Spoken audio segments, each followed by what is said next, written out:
예배드리시는 모든 분들 위해 살아계신 하나님의 은혜가 함께 하시기를 주의 이름으로 축원합니다. 3주간에 걸쳐서 예수님의 공약 말씀드렸죠. 예수님이 이제 세례를 받으시고 공약, 이게 세상에 처음 일을 시작하시면서 고향에 가셔가지고 나 앞으로 이런 일 할 거야 그러면서 5가지 공약을 발표하셔요. 그 중에 첫 번째가 뭐였어요? 가난한 자들에게 복음을 전하게 될 거다. 여기서 가난한 자들, 예수님이 말씀하시는 가난한 자는 경제적으로 가난한 자들만 생각하시면 안 됩니다. 경제적으로 가난은 한데 게을러서 가난한 것들을 얘기하시는 게 아니에요. 여기서 가난한 자들이라고 하는 게 하나님 한 분, 이 가난하다고 하는 말의 원어의 뜻은 3일 굶었다는 말이거든요. 3일 굶은 사람이 밥 생각밖에 안 나는 것처럼 내 마음의 중심, 모든 관심이 예수님에게 집중되어 있는 사람들, 이런 사람들을 가난하다고 표현을 해요. 하나님의 뜻대로 살려고 애를 쓰다 보니까 그 식민지 통치하에서 가난할 수밖에 없었던 거죠. 타협하지 못했고 불법을 저지르지 못했고 공의롭게 신앙의 양심을 따라 살다 보니까 그렇게 살 수밖에 없었던 이들에게 내가 너희들에게 부유함의 은사를 줄 거다. 내가 너희들을 치료해 줄 거다. 지옥으로 갈 인생들 천국으로 바꿔줄 거다. 절망하는 이들에게 소망을 줄 거다. 이게 가난한 자들에게 복음물입니다. 우리가 이 땅에 살면서 어떤 상황 속에서라도 타협하지 말고 내 모든 관심이 예수님에게 집중되어 있는 심령이 가난한 사람들, 하나님의 뜻대로 살 수 있는 용기를 가진 믿음의 사람들이 되시기를 주의 이름으로 축원합니다. 두 번째 얘기했었던 게 뭐예요? 포로된 자에게 자유를. 포로됐다고 하는 게 감옥에 갇혀있는 사람들을 이야기한다고 1차적으로 해석을 하시지만 영적인 의미는 그런 게 아니에요. 로마서 7장에 얘기하는 대로 내 안에는 2개의 내가 있어. 하나님의 뜻대로 살고 싶은 선한 양심을 가지고 예수 그리스도의 형상을 닮아가고 싶은 내가, 의지는 불타는데 오랜 세월 죄 가운데 살다 보니까 내 몸이 허락하지를 않아. 내 안에는 2개의 내가 있어서 하나님의 형상을 닮아가고 싶은 나와 자꾸 세상의 흐름대로 살고 싶은 나가 내 안에서 싸우는데 내가 죄의 법에게 늘 쳐. 죄 가운데 살면서 착하게 살고 싶은데 선하게 살고 싶은데 그게 안 돼. 이게 포로된 자거든요. 좋은 생각하고 싶고 바르게 살고 싶은데 마음은 있어. 의지는 강력해. 근데 그렇게 살아본 적이 없어. 그러다 보니까 자꾸 또 죄를 짓게 되고 속상한 사람들. 포로된다. 죄의 법에 얽매여 있는 너희들에게 내가 자유함을 마음껏 선하게 살 수 있는. 지난주에 어떤 분이 예물을 드리셨는데 거기 뭐라고 쓰냐 100만 원을 드리시면서 자기가 병원에 입원해 보니까 병원에 입원해 있을 사람들이 생각이 난다고 목사님이 꼭 우리 교인들 중에 병원비 때문에 힘든 분들이 써주세요. 그리고 예물을 드렸어. 옛날에는 돈이 나를 얼고 맸어. 근데 이제는 돈의 포로가 아니야. 이제는 내가 신앙의 양심을 따라 돈을 쓸 수 있는 자유를 얻게 된 거죠. 일부 예배를 마쳤는데 오늘 어떤 분이 목사님 사무실에 좀 금방 올라간다고 그러더니 올라오셨어요. 그러더니 두툼한 봉투 하나를 내놓고 가셨어. 목사님, 좋은 일에 써주십시오. 옛날에는 돈의 노예가 돼서 돈을 벌기 위해서 받은 거랬지만 이제는 자기를 얽매이고 있는, 자기를 얽어매고 있는 끈을 이제는 풀어놓고 하나님 선한 양심에 따라 살아갈 수 있도록 인도하여 주시니 감사합니다. 그러면서 믿음의 고백을 하시면서 아, 참 감사하다. 이제는 성숙해졌구나. 이제는 정말 하산해도 되겠다. 이제 돈이 나를 더 이상 묶질 않아. 포로된 자에게 자유를. 우리 생명나무 교회 교인들이 악한 영들에 눌려 살지 말고 묶여 살지 말고 마음껏 자유로운 영혼으로 선하게 살게 되시기를 주님의 이름으로 축원합니다. 지난주에 말씀드렸던 것은 세 번째 공약이 뭐예요? 일주일이나 지났는데 아직도 기억하시겠죠? 눈먼 자에게 다스보게 함을. 시력, 눈이 안 보이는 걸 얘기하는 게 아니라 시력이 아니라 시각의 문제예요. 똑같이 있는데 안 보여. 누가 말을 해도 안 들어. 그래서 이사야 선지자는 이 본문을 갇힌 자에게 노임을. 뭔가 선입견에 갇혀 있어. 그래가지고 누가 말도 안 들어. 그러니까 그것만 균형을 잃어버린 마땅히 보아야 할 것을 보지 못하는, 여기에 푹 빠져 사느라고 천국이 안 보여. 돈 버느라고 정신없이 사느라고 생명이 얼마나 소중한지가 안 보여. 이 사람들의 푹 빠져 있느라고 다른 쪽 이야기가 안 들려. 이거 참 심각한 게, 균형을 잃어버렸다고 하는 게, 예수 그리스도 안에서 하나님의 말씀을 기준으로 해서 시각이 새로워지는 사람들이 되시기를 주 이름으로 축원합니다. 나 남이 보지 못한 것을 볼 수 있다는 거. 얼마나 얼마 전에 한식 고깃집에 갔더니요, 손님이 그냥 바글바글해. 주차장에 차를 못 댔어. 한참, 이게 웬일이냐, 이 집이 이렇게 장사 잘 되는 집이 아닌데, 알고 봤더니요, 후쿠시마 오염수, 그게 이렇게 나오면 바다가 오염된다는 얘기가 하도 들려가지고서 횟집이 문을 닫는다네. 회 먹기로 했던 사람들이 다 취소를 한대. 아니, 아직 물도 안 뿌렸어. 아직 뭔일 일어난 거 하나도 없어. 아니, 물 뿌리고 그랬으면 거기서 먼저 난리가 나겠지. 근데 일단 얘기에 줄렸어. 그래가지고 횟집들이 줄줄이 손님이 텅 빈다니까. 횟집에서 예약해가지고 뭐 먹기로 한 사람들이 다 취소하고 고깃집으로 바꿔가지고요. 제가 아는 사람 고깃집 하는데요, 돈 쉬느라고 정신없대요. 요새 아주. 그냥 이 눈이 그게 푹 빠져가지고 다른 게 안 보여. 좌우가, 그 사람 얘기만 나오면 이성을 잃어. 그 사건만 나오면 이성을 잃어. 이게 시각장애인이에요. 예수님이 말씀하시는 게 뭐예요? 보지 못하는 너희들에게 내가 볼 수 있는 눈을 열어줄 거다. 하나님의 말씀이 여러분에게 들려져서 바로 보고, 바로 알고, 바로 믿고, 바로 행할 수 있는 믿음의 사람들이 되시기를 주님의 이름으로 축원합니다. 오늘 말씀하시는 네 번째 공약사항은 뭐냐면, 눌린 자에게 자유를이에요. 눌린 자에게 자유를. 5가지 중에 이제 4가지인데, 둘째 시간에 포로된 자에게 자유를, 오늘은 눌린 자에게 자유를. 뭐가 달라요? 자유 주신데, 포로된 거하고 눌린 거하고 뭐가 달라? 자, 포로됐다는 말은 뭐냐면, 내가 의지가 강력해. 내가 날개가 있어. 날아가고 싶어. 근데 누가 나를 꽁꽁 묶었어. 그래서 못 날러. 속 터져 죽어. 이걸 포로됐다고 그래요. 포로된 사람은 의지는 있습니다. 잘 나가고 싶어. 근데 묶여있기 때문에, 외부의 힘에 의해서 아니면 악한 영들에 의해서 묶여있어가지고 제대로 뻗어나가지 못하는 걸 포로됐다고 그래요. 그런 이들에게 예수님께서 마음껏 선하게 살 수 있는 능력을 주시겠다고 말씀하시는 게 포로된 자에게 자유를. 눌린 자는 그러지 않아요. 눌린 자는 뭐냐면, 누가 시비 안 걸어. 날개 있어. 날아가면 돼. 근데 날기 싫어. 그래도 그냥 주저앉아 있어. 누가 안 도와주나, 누가 나 좀 불쌍히 안 여겨주나. 그리고 그냥 더 이상 뭘 하고 싶지 않아. 의욕이 다 꺾였어. 그래 딱 묶은 거 자기가 날르면 돼. 근데 날르고 싶은 의지 자체가 꺾여 있는 사람들. 주 선한 능력으로 안으시네, 그 크신 팔로 날 붙드시네, 절망 속에도 흔들리지 않고, 절망 속에도 흔들리지 않고 살아갈 수 있는 능력이 내 안에 있는데 이걸 사용하지 않아.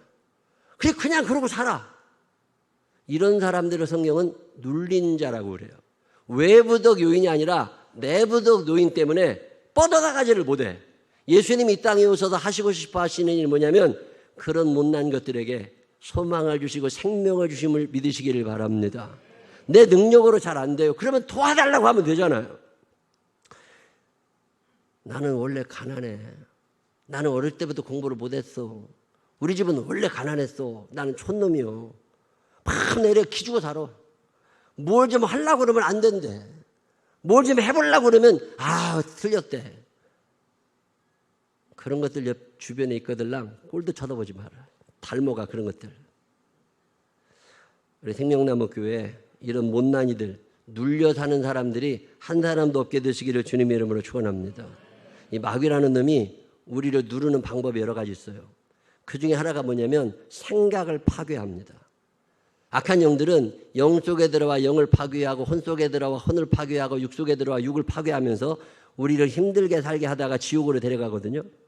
성령님은 전혀 그러신 분이 아니에요. 근데 생각을 파괴해. 마귀가 들어와서 부정적인 생각이 자꾸 들어와. 원망이 자꾸 들어와. 감사는 생각나지도 않아. 다 투덜대느라고 정신이 없어. 혹시나 그런 것들 여러분 주변에 있거들랑 절대 가까이 하지 마. 전염성이 보통 강한 게 아니야.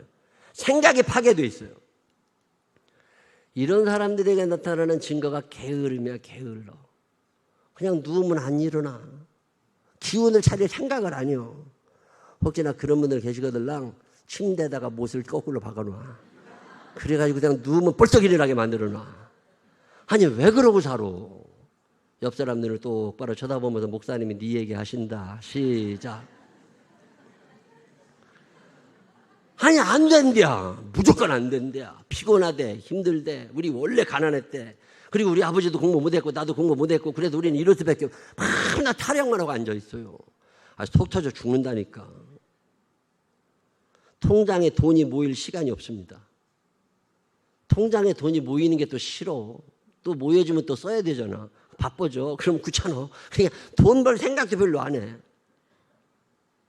제가 한 25년 전에 어떤 세미나를 갔더니 그 세미나에서 강사님이 뭐라 그러냐면 뭐 개척교회 목사지요. 상가 10명, 20명 모이는 조그마한 교회 목사들인데 전봇대만한 꿈을 꾸라는 거예요. 그래 봐야 바늘만큼 이루어진대. 큰 꿈을 꾸고 살으면 바늘만큼이라도 이루어지는데 꿈조차도 안 꾸면 아무것도 이루어지는 게 없으니까 이왕이면 꿈을 크게 꾸라는 거예요.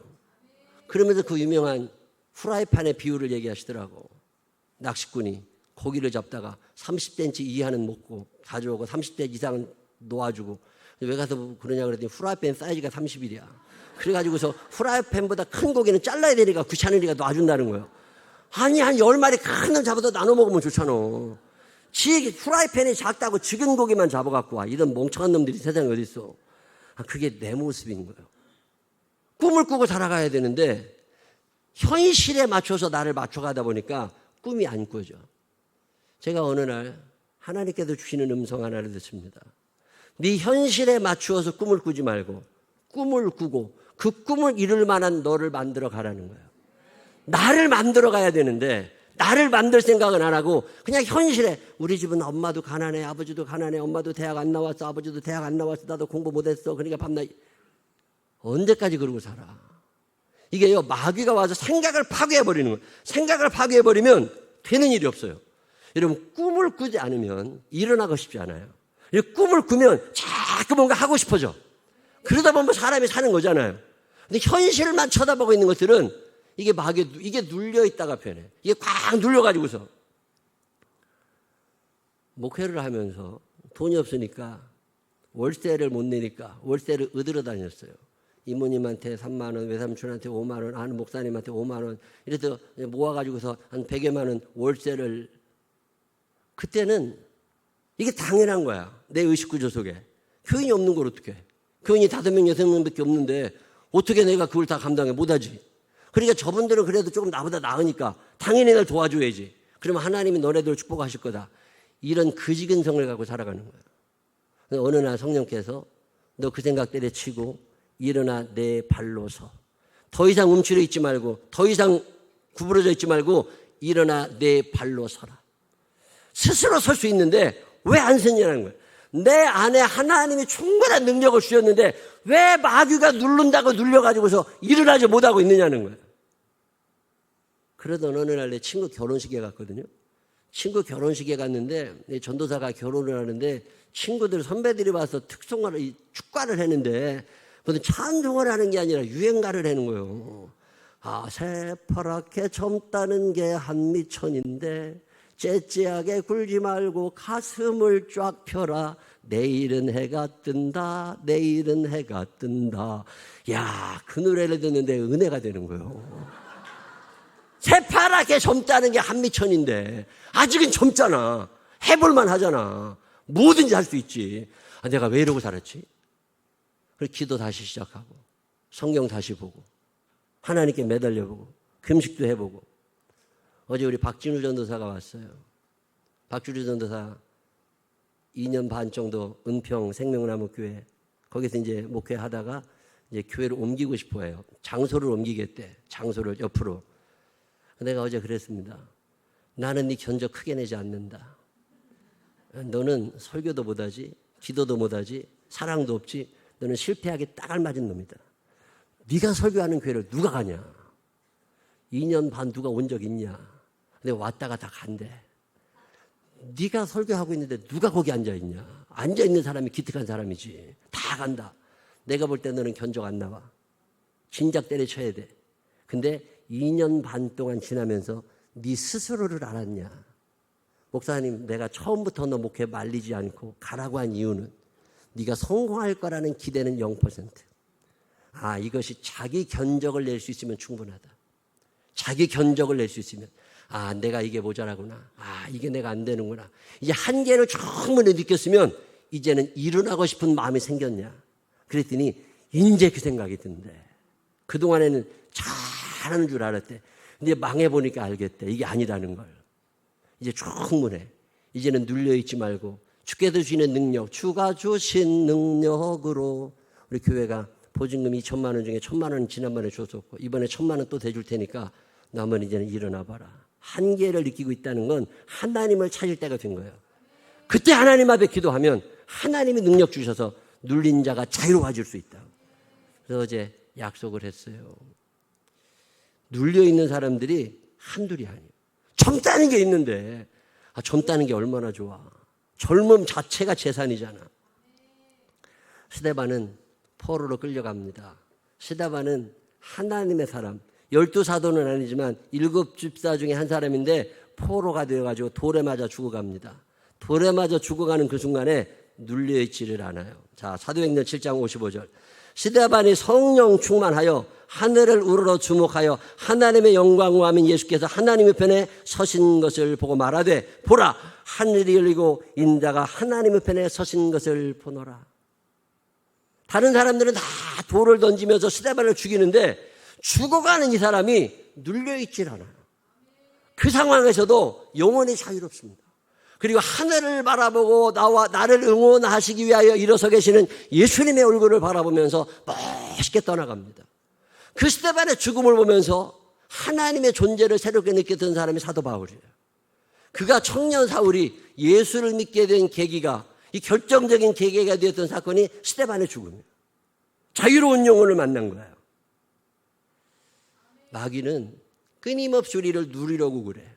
이 누른다고 눌리지 말고 여러분의 생각을 파괴하려고 하는 악한 영들에게 치지 말고 하나님 말씀을 중심으로 바른 생각을 하고 살아갈 수 있는 우리가 되시기를 주의 이름으로 축원합니다.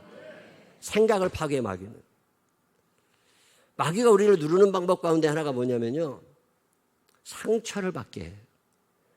영어 성경을 읽어보면 이 누른다, 눌린 자에게 자유를 할 때 누른다라고 하는 표현을 우리나라 말로 번역을 해보면 상처를 받는 자라는 뜻이에요. 참 묘하죠. 난 아무 데도 부딪힌 적이 없는데 저녁에 자려고 보니까 허벅지가 멍들었어. 이런 경우 있는 사람들 끄떡끄떡 한번 해봐. 나는 어디 멍들 일을 한 적이 없다니까. 근데 어떤 사람은요, 부딪혀도 멀쩡해. 참 부러워. 근데 어떤 사람은 부딪히려고만 하면 멍들어. 참 이상한 사람들이 있어. 육체도 그런 것처럼 살아가다 보면요, 똑같은 말인데도 어떤 사람은 그게 상처가 된대. 마음에 시험이 된대. 마음이 힘들대. 여러분, 상처 주고 싶은 사람이 몇이나 돼. 상처 주면서 살고 싶은 사람은 거의 없다고.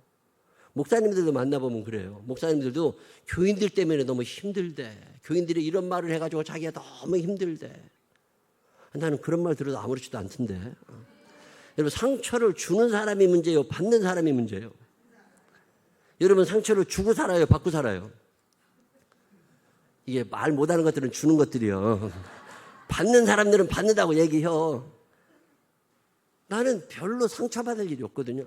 아니, 얼마 전에도 제가 교회 왔더니 어떤 집사님들 몇 명이 모여서 나한테 뭐라고 그러냐면 어제 자기들이 카페 가서 수다 떨다가 목사님 흉봤대야.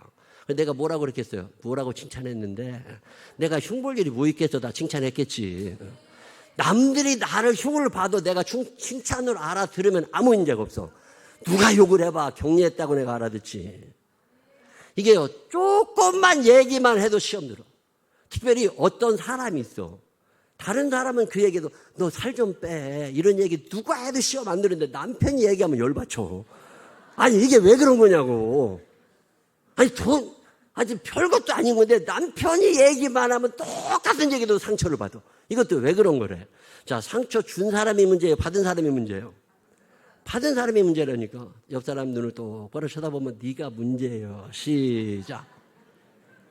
근데 우리는 이게 상처가 눌러. 상처가 나를 눌러. 여러분 강하고 담대하게 상처받지 않고 사는 사람들이 되시기를 바랍니다. 상처를 받지 말고 돈을 받아. 상처를 받지 말고 선물을 받고. 무슨 상처를 그렇게 받아. 누가 나한테 뭐라고 해봐 내가 상처받나? 아무 이상 없어. 왜? 하나님이 나 사랑하시는 거 알아. 내가 천국에 갈 거 알아. 내가 고의적으로 남에게 해끼치며 살지 않아. 그러면 다 하나님 인도하시는 건데 무슨 상처받을 일이 있어요? 뭐든 오해가 있겠지. 한번 따라해 보세요. 그럴 수도 있지. 시작. 상처 안 받는 방법이요. 그럴 수도 있지. 딸이 엄마한테 상처 줄 때가 얼마나 많아. 그때 엄마가 아유 저것이 철이 없어. 그럴 수도 있지. 그러면 되는데 갑자기 열받잖아. 그러면 그날로 가족의 평화는 깨져. 엄마가 얘기하면 딸이 좀 들어야 되잖아. 왜 딸년들은 엄마를 그렇게 우습게 하는 거예요? 막 대든다니까. 그러면 가정의 평화가 깨져. 그럴 수도 있지. 그럴 수도 있지. 제가 지난주에 책 한 권 봤는데요. 거기에 짧은 이런 글이 있더라고요. 부모님을 할머니인지 할아버지인지를 한 분하고 부부하고 애들이 살아요. 근데 애들이 꽤 컸어. 근데 할머니가 화장실에만 가시면 옛날에는 안 그랬는데 어느 날부터 꼭 문을 열어놓고 용변을 본대요. 냄새나지. 보기 싫지. 근데도 꼭 문을 열네. 얘기 안 했겠어요. 할머니 문 좀 닫으라고. 뭐 자랑할 일이 있어. 근데 왜 꼭 화장실에 가면 그래서 며느리도 얘기했는데 안 듣더래요. 그래서 아들한테 이제 얘기를 해가지고서 어머니 좀 문 좀 닫고 용변 보시라고 그러라고. 그랬더니 아들이 어머니한테 엄마 왜 그러냐고. 애들도 있고 며느리도 있는데 뭘 자랑할 게 있다고 문을 열어놓고 꼭 그러냐고 그랬더니 어머니가 그러시더라네. 내가 며칠 전에 화장실에서 앉아가지고 용변을 보고 일어나다가 어지러워가지고 쓰러지셨대요. 어지러워서 쓰러지셨는데 다행히 머리를 어디다 안 부딪히고 잘 쓰러져가지고 다치지는 않았는데 한참 기절을 했다가 일어나신 거예요. 우리 교회 원로 목사님이셨던 이종수 감독님이 화장실에서 돌아가셨잖아요. 화장실에서 어지럼증 생기면 안 되거든요.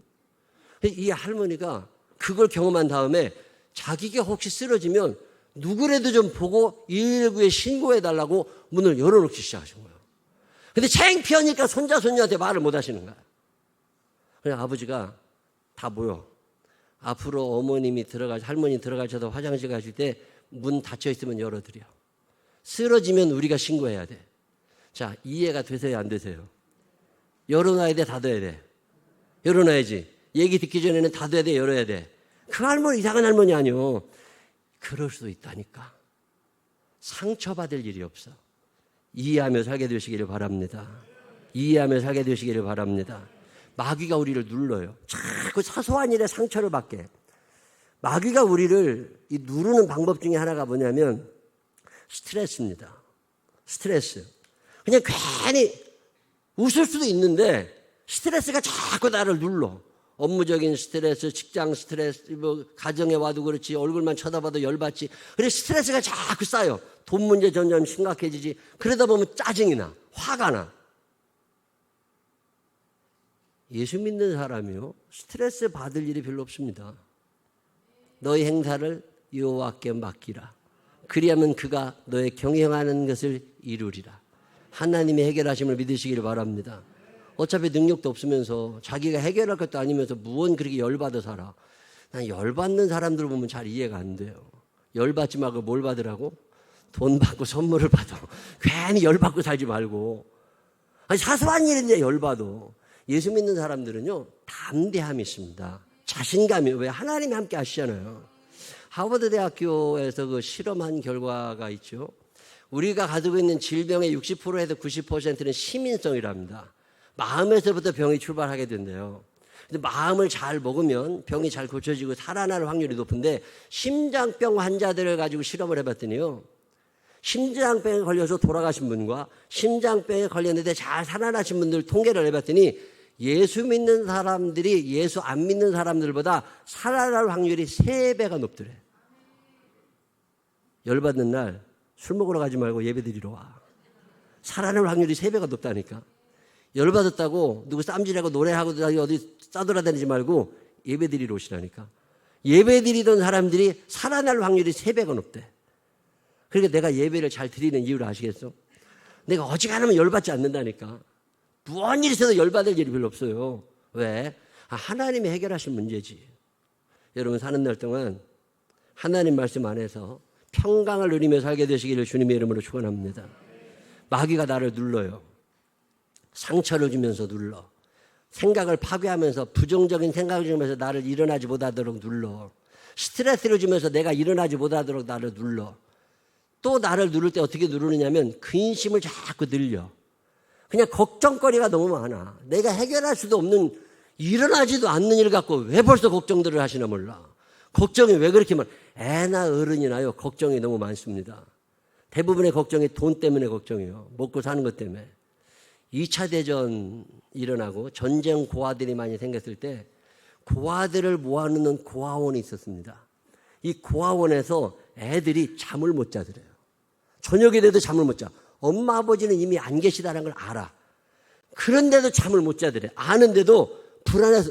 그래서 왜 그런가 하고 학자들도 대보고 뭘 해봤는데 어떤 사람이 그러더라네요. 쟤네들을 재우려면 손에다가 포장을 뜯지 않은 빵을 손에다 쥐어줘라. 저녁에 자기 전에. 그러면 애들이 잠을 잘 거다. 그래가지고 진짜 그 애들한테 포장을 뜯지 않은 빵을 주면서 내일 아침 너한테 줄 거니까 이거 손에 붙잡고 자라고. 그랬더니요. 그날부터 애들이 잠을 자더래. 참 신기한 일은요. 애들이 말을 안 했지만 굶어 죽을 것 같아. 먹을 게 떨어질 것 같아. 이런 불안감이 있어서 잠을 못 자는 거예요. 그러니까 빵을 하나 주니까 애들이 잠을 자더라는 거예요. 돈 걱정이 많으셔? 100원짜리라도 주고 자. 그러면 잠 잘 와. 아니면 5만 원짜리 하나 주고 자. 그럼 내일은 한 끼 먹을 수 있어. 뭔 걱정이 그리 많어. 마귀가 우리를 누르려고 근심 걱정을 심어줘. 너 돈 떨어질 때 됐어. 너 이자 내야 될 때 됐어. 그거 어떻게 하라고 그래요.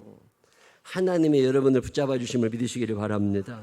빌립보서 4장 19절에 나의 하나님이 그리스도 예수 안에서 영광 가운데 그 풍성한 대로 너희 모든 쓸 것을 채우시리라. 채우실 줄로 믿으시기를 바랍니다. 걱정, 근심, 무거운 짐 아니 진자 누군가 부질없이 낙심 말고 기도 드려 아뢰세. 기도가 방법인 줄로 믿으시기를 바랍니다. 가지가지 방법으로 악한 영들은 우리를 눌러요. 그 누르는 것 중에 하나가 중독이라는 거예요. 중독은 이걸 보느라고 다른 걸 안 보이는 게 중독이라고 그래요. 요거 때문에 다른 게 안 보여. 핸드폰 중독된 사람들 있잖아요. 핸드폰 쳐다보느라고 사람이 안 보여. 핸드폰 보느라고 공부가 안 돼. 게임 중독된 애들 있죠. 게임하느라고 다른 게 다 안 보여. 성 중독, 쇼핑 중독, 음식 중독 얼마나 많아. 이 중독을 통해서 마귀가 우리를 눌러놔. 일어나지 못하도록. 하나님의 능력을 내가 덧입어서 잘 사는 걸 마귀가 싫어합니다. 그래서 눌러놓는다고 중독을 일으켜요. 제가 요즘에 억지로 핸드폰을 잘 안 씁니다. 이게 편하니까요. 다 이것만 쳐다보고 앉아있어. 혹시 이러다가 내가 핸드폰에 빠지면 하나님에게서 멀어지고 기도 시간 줄어들고 성경 들보게 되고 검색은 또 왜 그렇게 많이 해요? 이거 안 되겠다. 그래가지고서 검색할 시간에 사색하려고 마음을 먹고 있어. 이런 생각 해봐요, 안 해봐요? 다시 한번 해봐요. 검색할 시간에 사색을 하자. 시작. 한 번 더 생각하면서 내가 지금 하나님의 뜻대로 바로 살고 있나. 이 중독, 스트레스, 걱정, 상처받는 거, 생각이 부정적으로 자꾸 바뀌는 거, 이런 걸 통해서 마귀는 내가 일어서지 못하도록 눌러놓고 있는 거예요. 눌린다가 없지 않습니다. 제가 이 말씀을 준비하면서 보니까 우리 교인들 떠오르는 사람이 몇 있어. 이게 눌려있는 사람들이에요. 예수님이 이 땅에 오십니다. 왜 오세요? 너희들 눌려있는 거 내가 알아. 너희들 눌리지 않고 자유롭게 선한 의지를 가지고 하나님의 뜻대로 살 수 있도록 내가 도와줄 테니까 예수님을 여러분의 마음 가운데 모셔드리시기를 바랍니다. 그분의 말씀에 순종하며 살게 되시기를 바랍니다. 주께서 주시는 그 선한 능력으로 눌린 자에게 자유함을 누리면서 자유롭게 하나님 사랑, 이웃 사랑의 삶을 살아갈 수 있는 우리 모두가 되시기를 주의 이름으로 축원합니다. 기도하겠습니다. 하나님 아버지, 나는 눌려있는 사람은 아닙니까? 작은 일에도 크게 상처받고 별거 아닌데도 스트레스 받고 걱정 근심 속에 무엇인가 중독되어 있는 사람은 아닌지, 내 마음이, 내 생각이 부정적으로 원망하며 살고 있는 사람은 아닙니까? 하나님은 나에게 충분한 능력을 주셨는데 내 스스로 눌려있는 사람들, 마귀의 유혹에 넘어간 사람들은 아닙니까? 한 번쯤 나 자신을 돌아보게 하여 주시옵시고 이제 더 이상 눌려 살지 않게 하여 주시옵시고 주께서 주시는 큰 능력을 힘입어서 성령님 도우심 가운데 일어설 수 있는 믿음의 사람들이 되게 하여 주옵소서. 축복하실 주님을 찬양하옵고 예수님 거룩하신 이름으로 기도드렸습니다. 아멘.